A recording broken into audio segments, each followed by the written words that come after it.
Okay, I'm here for another episode of Reflections, and this one is going to be with a very old school player, because the problem is Counter-Strike has been around so long now that I even have to talk about people who even just played any 1.6 or played in, like 2008. They're old school now, but this guy literally played at the beginning of competitive Counter-Strike and actually continues to play, not Counter-Strike, but he plays Overwatch now. So obviously we'll get to that towards the back end of the interview, right? So since you were someone who literally played from, as far as I know, like the first ever proper LANs, like the CPLs, etc., that we had in Europe, so I'm actually talking about like 2000 here. Were you someone who started Counter-Strike from day one? Were you there at the first betas? Yeah, I started on June 99. It was the first version of Counter-Strike. Okay. And were you, like, how quickly did you get into the competitive side? Because obviously back then, when we say competitive, we don't really mean like there were big LANs. But, initially there was obviously clan-based ladders and there were online ladders and tournaments and stuff. Were you immediately competing like that? Was it just for fun? First, we played with just friends on a local network. After, I bought a computer with a modem 56K. Yes. And thanks to a friend, I played in the team FFR. It was already a great team in Half-Life 1. And they moved to Counter-Strike. And fastly, we become one of the best French team. Yes. And we did our first lane in Lyon, a town in French. It was a LAN with 200 people. Just 200 people. Okay. We won the tournament and we discovered a player called Blueshine. It was a Quaker and he joined our team. Before we was on ECQ, it was a program like MSN or Skype, and he forced us to install ERC. And with ERC, we discover like a ton of channels, so we can practice against very good team. We discover clan base thanks to him. So I will say since 2000, we started to play competitively on internet with FFR thanks to this guy. Okay. And so the first ever like European tournament we had in Counter-Strike that was a notable LAN was the CPL, because the CPL used to have a European division, and they did this first tournament in Cologne where, unfortunately, this is a detail that's going to tie into your story. Unfortunately, this tournament is actually remembered for very infamous reasons, because the team that won the tournament was a team called Clan Z from Finland, and they were famously a Quake clan, and some of them had switched over and played Counter-Strike. And even though online they obviously were also a very good team, famously at this LAN, they won the tournament, but afterwards people found out that they had like their own configs that were like custom configs, which kind of used, like, we won't go into all the details here because people won't know or care, but basically you could mess around with some of the interpolation settings, and as a result sometimes you could do things like shoot people, after they've just gone around a corner and weird things like that, which at the time a lot of the other pros, especially like the Swedish teams, for example, didn't use. And at the time, it was just assumed that everyone would kind of not use these things on LAN. And we didn't actually have protection back then. People didn't check configs, etc. This happened after this incident, believe it or not. Now, I noticed when I went back and looked it up, you actually got to play against that team at the LAN. So was there anything unusual when you played against them? Did they seem to have like extra abilities in the server? First, I want to say that in this tournament, all config were accepted. For example, Blueshine played without Shadow, and we were forced to play to rematch against SOA, Spirit of Amiga, a very good team. We beat them on train, and they forced us to replay because he removed Shadow, and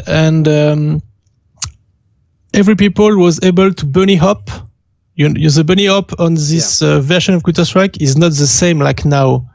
It was a bunny hop like in Quake, Yes. So you can go very, very fast, and everybody, excepting some guys, played with a script in configuration to bind the jump on the mouse wheel. Usually, right? Yeah, exactly.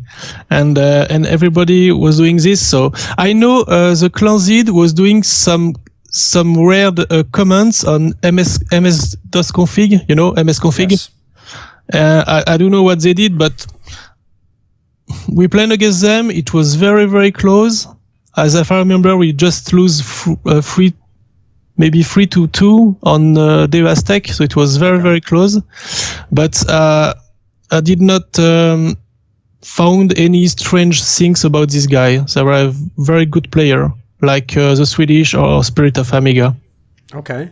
So one thing that was interesting about this particular era was, in fact, I want to ask this. I know in Europe, in the early days, the main rule set we used was charges only, where only the terrorist rounds counted. Was that actually the case at that first CPL? Did they use charges only at that one? Yeah, they used charge only, yes, for the first CPL. Okay, right. So obviously later on you played American tournaments, which at the time actually didn't even use max rounds. They used to, at one point in time, use time limit, which was the original way of doing the score, you know, where you did like, I think it was like 20 minutes aside. So, okay, let me ask you this though, because I always want to know from the old school players, right? I know initially when people swapped from charges only, going to max rounds, obviously there's a lot of differences and some people didn't like some of these aspects. It was only actually done because basically the Americans played it and they were the ones who had all the money in the big CPL tournaments. So everyone swapped to do what they did. But years later now, when you look back, what's your take? Like for competitive Counter-Strike, which is better, charges only or max rounds? If you had to choose between the two, what's your opinion? Okay, so for spectators and the strategic deeply of the game, I will choose max run, like actually, because it's better. But just for for the show, charge only was very fun to watch because terrorists always rushing. So it was always action, and sometimes when you will lose a round as counter-terrorist because, for example, 5 terrorists planted the bomb, you just run and hide because you want to give them less time. You know what I mean? Yes. Yeah, and sometimes you don't kill. Let's say, for example, you have 5 CT and just 1 T. You don't kill him. You let him alive. It's like it's strange, but it was very fun. But it was not very good for strategy, tactics, and less competitive. Okay. So as I referenced, you did also go to one of the earliest CPLs. Like the first CPL that had officially had a Counter-Strike game there was this Speakeasy CPL, which was in 2001, and this was the one where it was actually won by Extreme 3, the best North American team, and this is kind of what built their hype going into the one at the end of the year. And at this tournament, your team, you were in good game, which was the squad you were in, and you had a good result. I think you finished 4th overall. But there was an interesting storyline to this one because this is a tournament where, like all the American CPLs, they always use double elimination. And your team actually went out really early in the upper bracket and had to do sort of an epic lower bracket run, which I know from going to those tournaments myself. If you're in the lower bracket, part of the disadvantage is you have to play not only more games, but you often just play games back to back to back. As soon as a playoff round finishes, the next set of teams come in and you just keep going if you're in the lower bracket. So what was that tournament like? It must have been a fun run. Yeah, I like the tournament. It was stressful because we didn't want to go directly on the brackets, but we took all match 1 per 1, and we managed to defeat a lot of good American team. I remember we played against Fatality the Quaker. He was playing with an American team. It was the team 2 of Extreme 3. Yeah, yes. Extreme 3, exactly. Yeah. And I think we lost against Spirit of Amiga. Yes. And again, it was, as I remember, it was a close match. But in these days, the Nordic people were very strong in FPS. Yeah, and now the French is good with G2 and Envious, but sure. It was not the same story. Absolutely, yeah. Okay, so along those lines then, in the early days when you played LANs like this and you got to play these top teams, or you played online, like I know at the time, obviously there weren't as many top teams, so a lot of the teams got to kind of scrim against each other in online practice or play online competitions. Were those teams like we're talking about? I mean, obviously most famously NIP with Heaton and Potty, and then as you're mentioning here, Spirit of Amiga used to have some very good players. Were these teams a level ahead? Yeah. Because it was in these days we just play maybe 3 or 4 nights a week. Okay. And I don't know if these guys were pro or not. You know what I mean? If they play full time, I don't remember. But for the French team, we just play the night. And maybe because of this, and maybe because they have more players in their country, they were better. Okay. Well, since you got to go to this early American CPL, and basically there was very few actual European teams went to the CPL, because at the time, like, there was very little sponsorship. And in fact, I remember I did an interview with Incolas recently, and he even told me the story kind of how they got Lycos, which was a very big search engine at the time, to sponsor the team to let it go to this tournament. And so since there wasn't much kind of interaction between Europeans and Americans then, like, in theory, they could have developed an entirely different style of play, like way of approaching the game. Since you played a bunch of them here, were the American teams different from European teams when you played them? They were slower in tactics. It's like they rush less, but maybe it's because of the charge-only history. Yes. And but players were skilled too, like in Europe. It was just the tactics was more slow. They take more time to do something. Okay. So I know that around this time, even though you were in Good Game, which was absolutely one of the best teams, this was actually, I mean, this sounds a bit sad, but you have to realize in Counter-Strike 1.6, and this is for people listening, by the way, in Counter-Strike 1.6, France in general didn't have that much success, partly because when Source came out, like, most French people actually switched to Source, and that was like the game they were very good in, but also because a lot of the success came in the early days. And so this was actually, in a sense, kind of like a golden era for France, because you had a bunch of good teams. You had your Good Game team, you had, obviously, Against All Authorities, a team that you later played for that people know, and you actually had a team around this era, which sadly was very forgotten because they only played briefly, which is a team called Armour Team, and they were the ones who actually made it to the final of a CPL, one of the European ones. Like, was the French scene very strong at the time? Was it very vibrant? Was there a lot of activity? Because I know when you're saying this story before about having bad internet, that used to be a problem for quite a while in France, right? So was it a LAN cafe culture? Why was the French scene strong early, do you think? Armour Team were very good, because first of the players, of course, and because they played together on a coffee called Armour Team. It was Armour Team Army Coffee, and they played a lot, like 3 months in a row. And they managed to finish second and third to CPL London and Berlin, I think. Believe. Yes. Yeah. And they were better than us. When we played them with Good Game on practice, it was hard to beat them. So they were better than us. And after 1.6 appears at the end of 2002, I think, or maybe early 2003. Yeah. And AAA was still good. I remember I played with them on 2004 with HaRts, Matt, Joniop, MKill. And we did pretty nice result, but of course it was not. We beat on LAN the team of Neo and Taz. Yeah. Yes.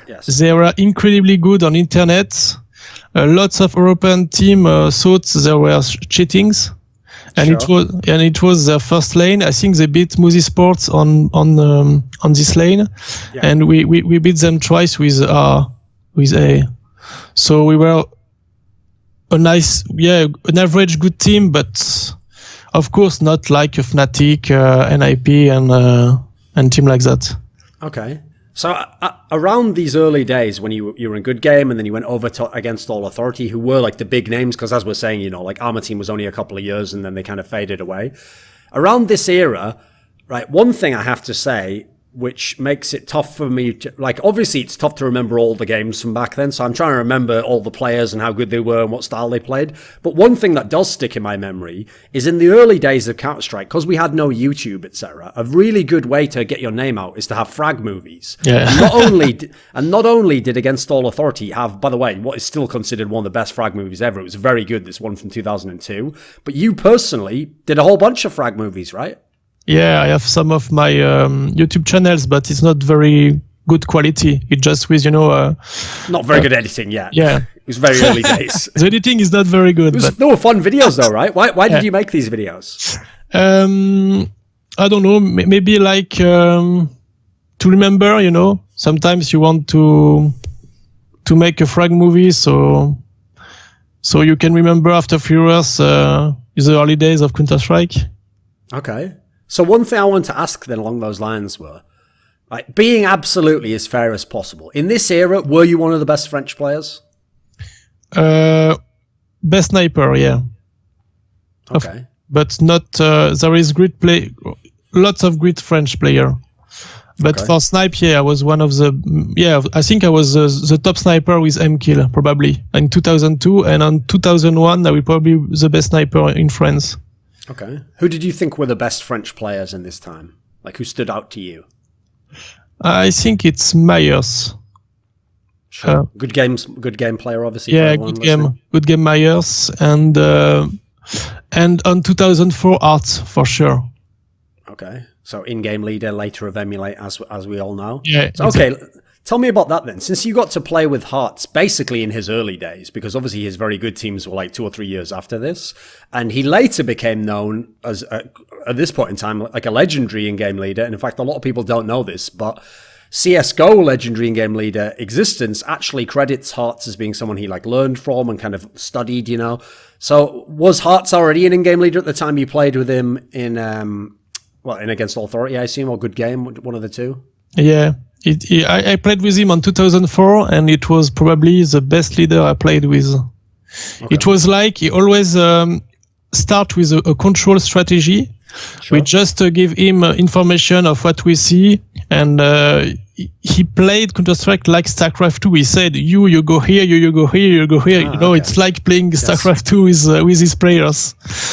It was fun to play with this guy. He's very, very smart.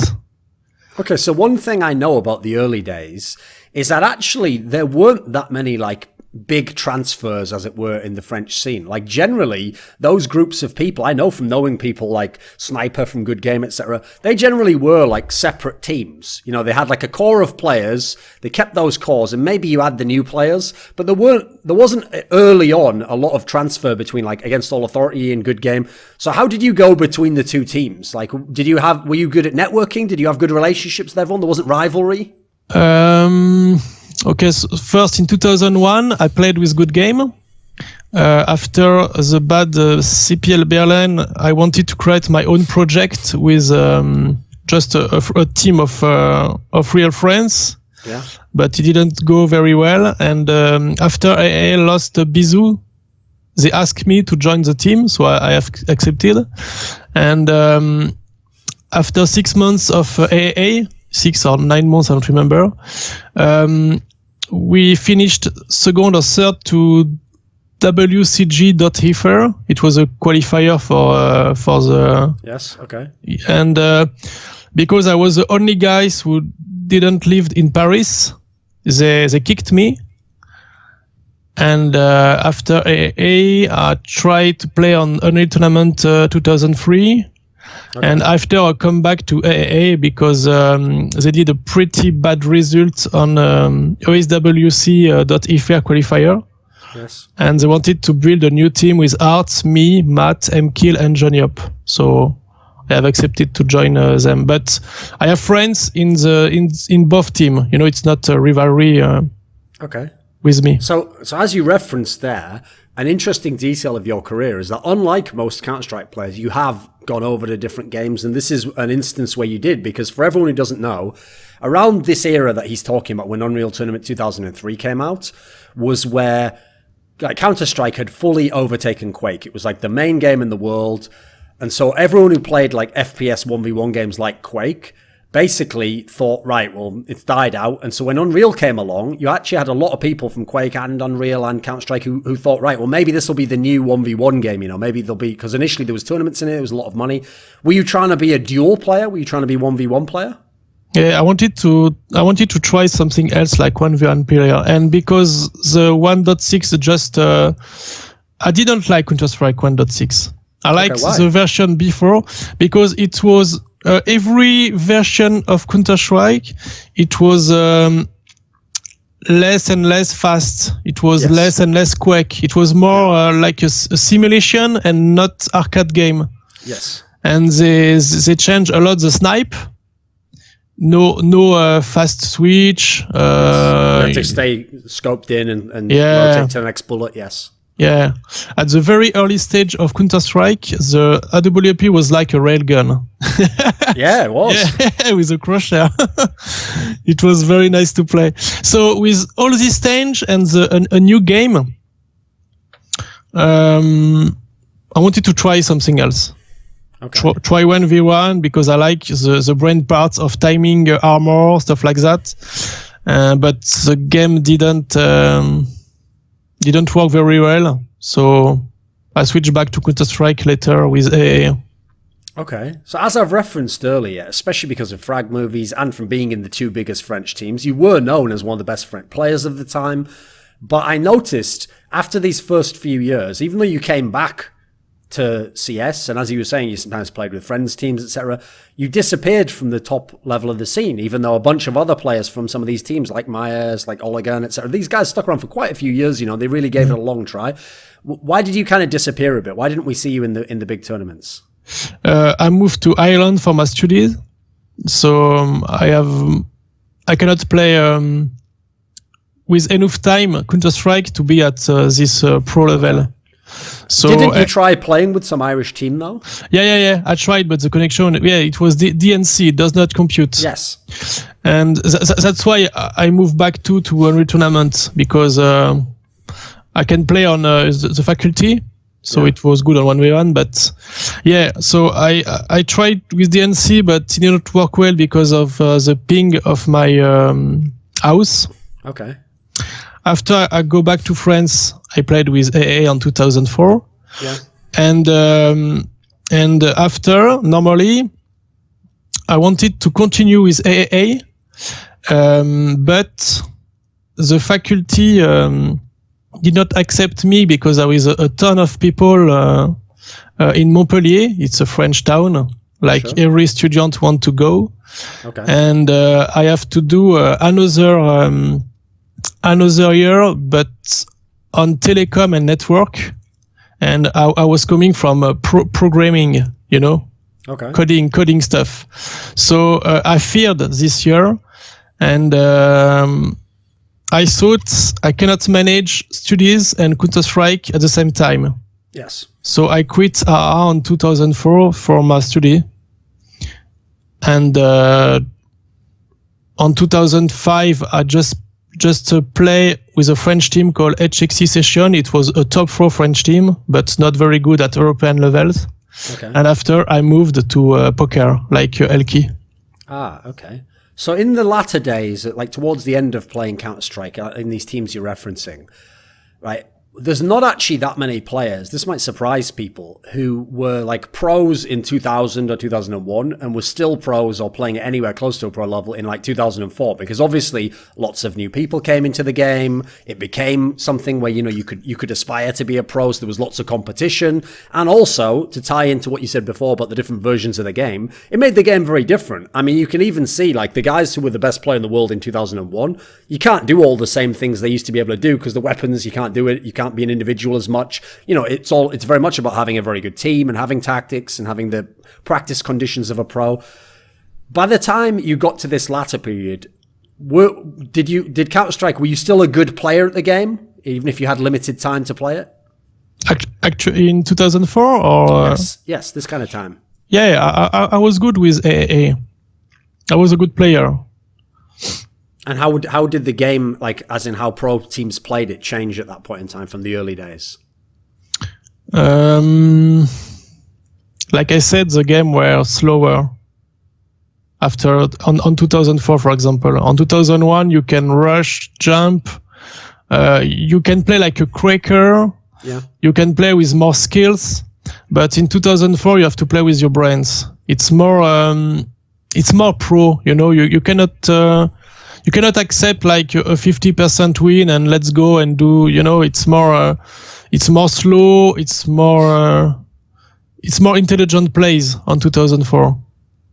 So when you switched over and started playing poker, which at that era of time was actually There's quite a lot of people tried it. A lot of people from Quake, a lot of people from StarCraft, as you referenced, a lot of people from Counter-Strike. Basically, a lot of people who, could do the grind. You could put in a lot of hours. And obviously, I've always said this. The reason why, if you're actually a really good pro gamer, it's probably worth at least giving poker a try is because obviously, as a pro gamer, sometimes you have to finish top 3 in the best tournament in the world to make some good money. Whereas in poker, you just have to be the best person at any table. You can, in theory, make a decent living, the same amount of money or more, by being a way, way worse poker player relative to where you were in esports. Were you actually good at poker? Did you adapt to it well?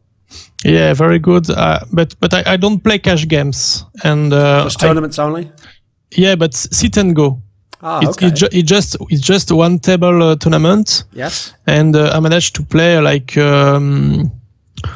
I don't know, 1,000 tournament in 3 years. It was playing 10 at the same time.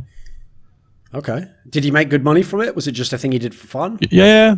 My return of investment was 10% per game, so it was nice. I played on PokerStars on it was a $16 tournament, 9 players, sit and go. Okay. And was it easy enough to figure out at that level, what people did and kind of their patterns? Because obviously this isn't very high level poker if you're playing that game. No. Sit and go is not is more mechanical poker. It's not like 1v1 or cash games. It's very easy to programmer to play sit and go, I think. Okay. So before Overwatch, because we'll get into that in a minute, there is this massive gap where if someone's just looking at your pro career, you just disappear for 10 years. So were you only playing poker then? Did you still play esports games? Did you still play on the PC? On 2009, I played Left 4 Dead 1. There was an esports side to that? Or you just played it for fun? No. Really? Yeah. I didn't know that. Okay. The game was not very known and there was not a lot of competition excepting some French LAN or USL tournaments. Okay. But we joined the AAA, against Authority. Yes. But the problem with Left 4 Dead 1 is just after 6 months of pro competitive games, Valve Left 4 Dead 2 comes out and the game was not very, very good and it killed Left 4 Dead 1. So in 2010, I moved on League of Legends, but just for fun. And I played League of Legends for, I don't know, maybe 3 or 4 years. I just played Tri-Basant for 6 months during these 4 years. Okay, so I saw that in Overwatch, you were basically there from day one. You actually played in tournaments at the very beginning, 2015. Most people don't even know the game was available because it was obviously in closed beta or whatever. Did you just go from day one all in on Overwatch? You seem to have played a lot of online tournaments. Yeah, and we created the team 6 months before Overwatch. Okay. A French guy, Mounel, wanted to create a team of French players with different games like Crackers, players from Shootmania, players from Counter-Strike, players from Team Fortress 2. Sure. Yes. And he wanted to create the team before so we can play together like Quake, Counter-Strike, Team Fortress 2, and just to know each other. And it works very well because at the start of the beta of Overwatch, during 4 months, we were the best European team. Sure. And in the early days, though, what appealed to you about Overwatch? What do you like about the game? First, I always like fast FPS. I started on Half-Life 1, and the early days of Counter-Strike was like a fast FPS. And I like the MOBA stuff, everybody can play something that can help the other, but like support, tank, off tank, DPS. It was like a good mix of the two games, and the editor was Blizzard, so I said, okay, let's go on this game. It will be probably my last game for esports, but do the max and let's see how Overwatch will work for me and for the esports. So, funnily enough, like a lot of people who actually were known as star players in previous games, like I've had the same thing happen with like Wins and Dahang and people like that. What's surprising to me is, you know, as an outsider, I would think, right, well, if I think of these guys' careers, they're going to be the fucking DPS, they're going to be playing Soldier and Widowmaker, and no, for some reason, all of you included, are support players or play like Lucio. So why this role? Isn't this very different? Shouldn't you be a Widowmaker player, kabaL? Logically? Logically, yeah. And Widowmaker comes from my town. It's Annecy, the origin town of Widowmaker. Okay. It's a French... okay. Yeah, but because we have lots of good DPS players in the team, I wanted to be, you know, the leader in game. And I know it's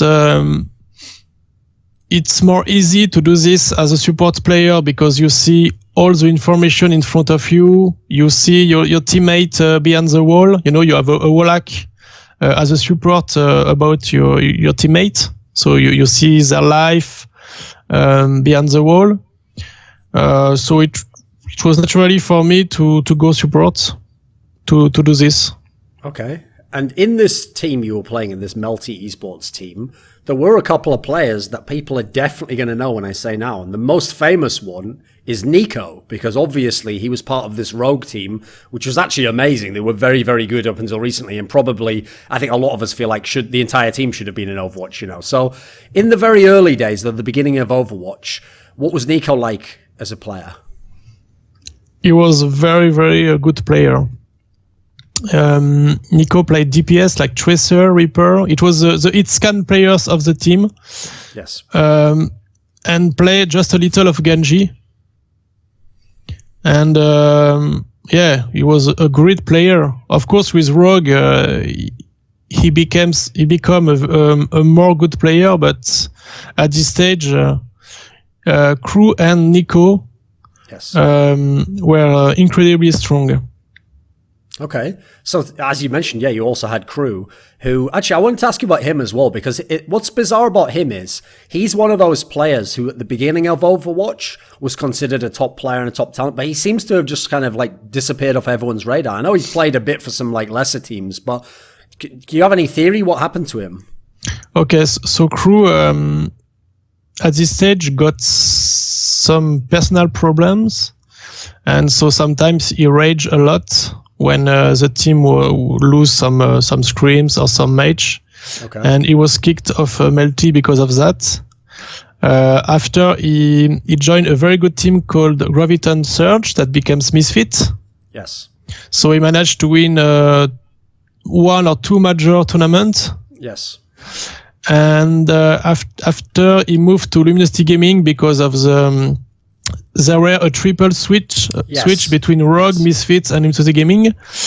And Luminosity Gaming kicked him for, I think, the rage reason. Okay. But after it changed a lot, he's still a very, very, very good player. Actually, he play with Iceblock GG. Okay. But I think this guy will probably join a good team in the future, I think. Because now he got the skills, and he got the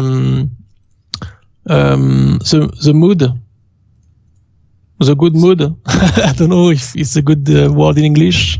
Okay. The good behavior. Well, okay. Good attitude. Yeah, good attitude. Yeah. Yeah. Okay. So if you had these, what now at the time were very good players, and in case of Nico, still are extremely good players, and you were playing all these tournaments in the early days, why didn't this team as a whole make it? Like, why didn't you survive until the era of the big tournaments like the Overwatch Open and the Atlantic Showdown? Why didn't you get to this period and become a top team, as it looked like, you know, early on this could happen? What do you think went wrong? I think it's the attitude of lots of players. It's like when we started losing, instead of review VODs or just go on a server and try some strategy, some people and not only Kryw, a lot of people in the team started to flame the other, and I think the the atmosphere of the team were not enough good to work a lot. You know, we were just screaming. That's all. You know what I mean? Okay. We didn't work.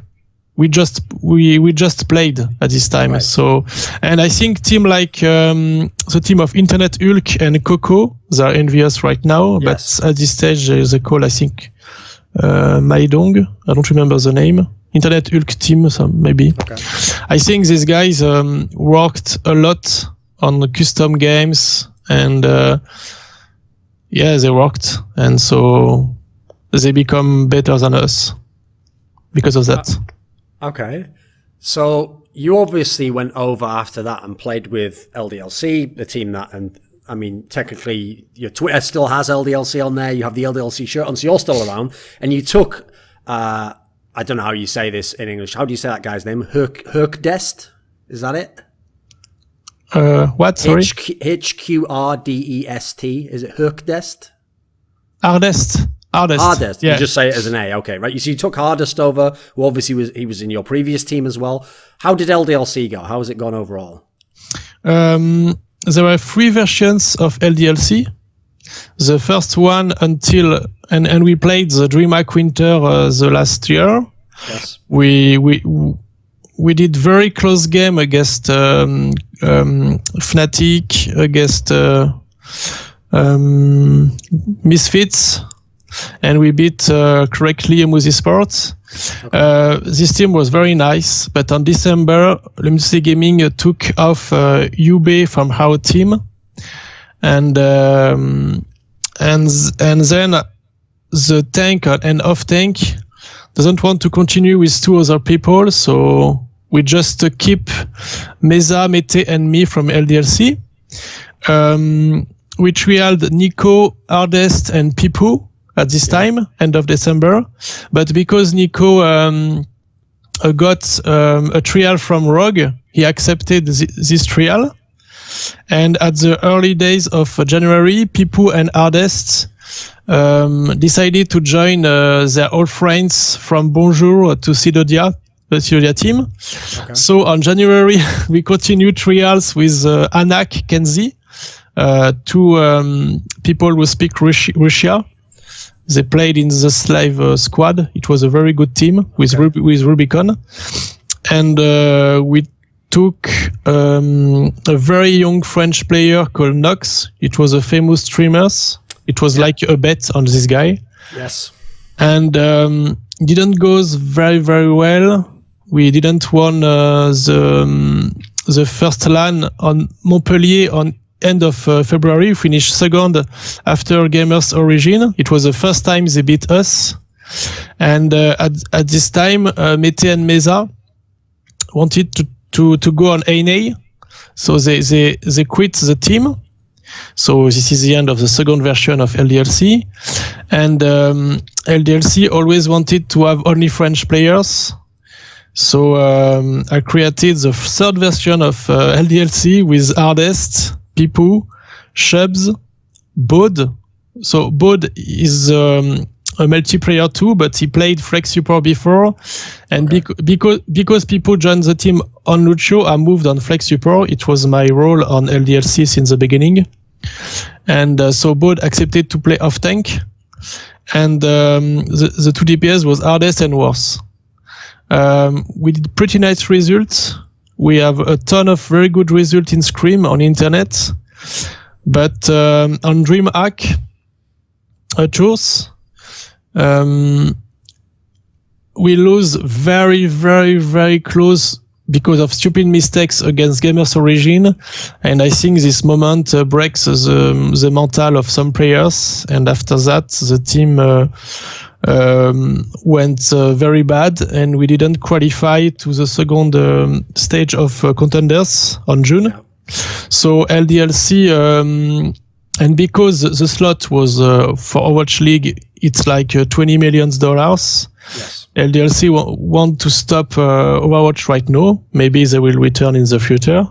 Okay. And they wanted to keep me as a developer to develop Counter-Strike Go software for their coach and teams. Ah, okay. but I'm still playing. I'm still on Overwatch esports scene, but not as a player, but as analyst. Ah, okay. So I moved to the logical position. So, okay, let me ask you this then. Obviously, despite the fact, when the big LANs came along, maybe not as many people will know you as some of these other names we've referenced. You played a lot, and you played in a bunch of teams and many, many online competitions. At that time, were you all in on Overwatch? Like, were you literally like doing it your entire day, trying to become a pro at the highest level? Were you doing it half and half with a job as well? What was your situation? So on LDLC, during 9 months, I was a full-time Overwatch player. It was the only period of my entire life where I can only play games and no study, no work. But when I was in Melty team, I still have my job, and it was very difficult to do his job and then the esport job. It was very hard. Okay. And as you've said now, you've switched over to becoming an analyst and doing these aspects. So actually, give me your take then. So as we referenced, Nox, not Nox, I'm thinking of the other Nox now. Nico went over to play in Rogue. And in Rogue, one of the things they became very famous for wasn't just winning and being very good, but this like very specific playing style that they had, which was very good. What do you actually think of Rogue's success? Like, how would you analyze what they were good at, what they were able to do, what they innovated? So first, Rogue is only very, very strong skilled players. So if they can play like a fast game with a very mobile composition, like called the dive, they can be very, very strong. Soon is probably one of the best tracer in the world. Nico was one of the best Genji on the world. Knox, when he moved from Lucio to Winston, his how can I say that?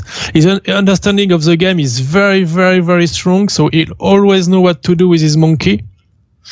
And Unco is, all the players are very, very, very strong. AKM is, I think it's because of that. They're very, very great skill player. And if you give them skill characters that can move very fast, they are good. Okay. What do you actually think, as someone who in theory now isn't a player, what is your take? Because obviously, people in theory could come back and watch this interview years from now. What is your feeling for what will happen with the Overwatch League? Like, do you think things will happen the way people hope and it will be this massive league? Because obviously there's a lot of money being put in and people hope that, now the viewers will come and the numbers will go up, etc. What is your feeling for that? What do you think will happen? Okay, so I think first, of course, there will be Overwatch League. Okay, so it's like the tier 1 scene of this game. I think because of a lot of millions in it, there will be a lot of broadcast, a lot of advertisements. So a lot of players will discover Overwatch. So new players in this game. If Blizzard supports the tier 2 scene and other like contenders and open qualifier, stuff like that, I think this game can work a lot. But if Blizzard just say, okay, there is just Overwatch League, just for few players and nothing else for the others, I really don't know. I don't know it will work. I think like Counter-Strike, we need a minor qualifiers, stuff like Yes. Okay. So one of the things that is unusual as someone who knows you from Counter-Strike is, as we've referenced, in Counter-Strike, France has not only some very good players, but actually a pretty good scene. They have like a bunch of teams even below the top teams that have good players in, who've gone on to play in the G2s and the Enviouses of the world. So bearing in mind Counter-Strike came out a few years before Overwatch, why was kabaL not just going all in on Counter-Strike to be a pro? Okay, so I tried Counter-Strike Go when the beta comes out on Steam. Okay. I think it was like on 2011 or 2012. I don't remember. 2011, I think. Okay. But I didn't like the hitbox and the way the characters move. You know, the feeling of the move, the feeling of the hitbox. It was weird for me. And I was still playing Tribes Ascent during these days. Okay. So I didn't move to Counter-Strike Go, but I like to watch Counter-Strike. So Counter-Strike Go, for me, it's actually it's very, very good compared to the old Counter-Strike. It's like more strategy. All weapons are more balanced, like in the old Counter-Strike. For example, all Counter-Strike is just AWP, AK, and M4. That's all. Yes. Here, some people can take a shotgun because it gives you more money. So it's like a new strategy. You have a very good smoke, a Molotov. It's very good to watch, but I cannot go right now in this game. It's like impossible to me to learn all the stuff, and I don't think I have the skills. You know, when you get older, I think your reflexes, I don't know, it's a good name in English. Become lower. Become well, the reaction time. The reaction. Lower, And on a game like Counter-Strike, where just one bullet can change everything, you can't. But on games like Overwatch, where the time to kill is very, very high, it's not like you take 2 bullets and you die. Sure. You can still play this game. Okay. So this will be a weird story, right? But just stick with the story because it sets up the question I'm going to ask. So one of the ways I found out that you were playing Overwatch is when I first started to get involved with Overwatch. So we're talking like end of the beta sort of period. I saw the first Lanza coming up. So I went on the subreddit and I was looking on there, you know. I came across a thread that you had made on this subreddit and it said like kabaL and you mentioned that you were French and stuff. And I was like, wow, this must actually be the same person I remember from the old Counter-Strike days. And what made me really bummed and depressed about this thread, right, is in this thread, you basically sort of say, like, you know, I'm playing as a pro player, and you mention some things, and everyone just downvotes the fuck out of you, and all the comments are just people like, who the fuck are you? Like, you're not a pro player. Like basically, no one knew who you were, and everyone was just sort of telling you to fuck off, basically. It was actually really depressing. Like, has it been hard trying to make it in a totally different game all these years later? No, it's okay. I know why people can react like that. You know, they don't like, for example, like people said, you have to play this and this because I'm pro, and they don't know me. So it's okay for me. It's not depressing. Okay. But yeah, the story, as I remember, it's because Melty launched the news like 2 months before the beta of Overwatch that they created the first Overwatch team in the world. Sure. And I wanted to do like some people were already writing on Reddit, so I wanted to create a Reddit thread about ask me a question about that. AMA, yes. Yeah, and they all don't wanted this, but it was okay. It's Reddit. It's the Reddit world, so it was more funny than depressing for me. Okay.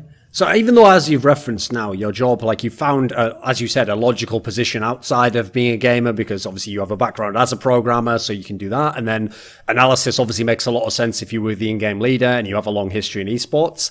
Do you think in the future there will be more pro play, like maybe in a future game or something along those lines? I mean, you have kind of alluded to the fact that, you know, you think if you're older, it's harder to be a pro player. But if a new game came along that suited you, would you try and be a pro again, do you think? No. My wife is pregnant, so I will stop with pro player stuff. Fair enough. But I think all people still have the brain, and of course not the same reflexes, but they're still good. If you for example check wins or cooler, yes, they are still impressive. So, and for example, Counter-Strike, Neo and Taz, I think they have like 30 right now, 30 old. I think so, yes. Yeah, I think they can still continue for 5 or 6 years. I think they can. No, we will see if I'm right or not. But yeah, for me, it's I will not return as a pro player on any game. Okay. I've got a question, okay. In Counter-Strike, who was the best player you ever played with? A teammate of yours. Who was the best? It was for skills. It was Rio. This guy was a good game. The number was 45. So GG 45 Rio. Yeah. He just played on 2000 and 2001, and I don't know. These guys are very, very, very strong. I think it's because he played on 300 ping before. We all have cable or good ping, and this guy still played with modem. And I think because of this, it's like a very hard training, and he developed. It's like I think it's like the ZU of Counter-Strike Go. You know like the who? ZU. Oh, ZU, the current young French player. Yes, okay. Yeah, it was like the same. It was like, oh my god, this guy is so good. Yes. And he did exactly the same on LAN, on CPL, on LAN Arena. Yeah. And for the brain stuff, HaRts, of course, it's the best. Okay. When you look back on your playing career in CS, in Overwatch, are you satisfied? Should you have done more? Should you have been able to play in better teams and accomplish more? Do you think it was reasonable? I think it's reasonable, but of course, if I wanted to go full pro and do only this, because in my career I sacrificed Counter-Strike for my study, for example. Yes. If let's say, for example, 15 years ago, it's like right now, with very good salary, stuff like that. Sure. I think I will choose Counter-Strike and not study. I think. Okay. Just to give everything. Maybe for 2, 3, 4 years, and maybe after I will go back to my study. But yeah, but it was not like this. Okay, then let me ask you this. Then this is sort of a weird way to invert the question I asked about Overwatch and becoming a support. Knowing what you know now, and having been an in-game leader, and having played the tactical aspect of the game, whereas, when you were much younger, you were an AWP player. So, like, we all know AWP players, it's just like you put the crosshair on the guy and kill him. That's it. It's not the most cerebral position in the game, okay? If you could go back in time now, would you try being an in-game leader in Counter-Strike? Yeah, I was before playing with HaRts. I was okay. Yeah. I always started to think about strategy and lead my teammates. But when I joined AAA, HaRts was so incredibly good. So I say, okay, you are the leader. It's okay for me. Wasn't it difficult to be an AWPer and be an in-game leader? No, it was okay. Okay. At the end of the interview, do you have a final message or someone you want to thank or say hello to? Yeah. Okay. First, thank for the interview, Torin. After, if some people think they are too old to play games, I can say, no, you are not. You can continue. Okay. You can play until 40 or I don't know. So, and of course, thanks for LDLC for everything. Merci beaucoup. Merci. Hey guys, this is Patrick Carl-Sedermoon. You might know me as the guy with the most IM medals in the world, or something like that. I'm also the CGO Fnatic, and you're watching Duncan 4 in Shields YouTube channel. Yeah, pleasure being here.